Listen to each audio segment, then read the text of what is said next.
Hello and welcome to the Hampton School dining room. I'm going to take you through a typical day's menu with lots of hot and cold options. Today we have on offer minced beef and onion pie, lamb tagine, but I'm going to go for the vegan cottage pie, with a range of side vegetables and the all-important carbohydrates such as potato, pasta or rice.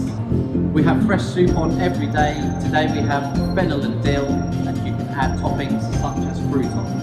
For the boys who prefer a cold option or something quick, there's a range of tasty baguettes on white or brown bread. The salad bar is open every day with lots of fresh options, the top choices being sweet corn or coleslaw. Saving the best till last, we have hot and cold desserts available every day, from toffee apple crumble to jelly or mousse. Today I'm going to have jelly and a piece of fresh fruit.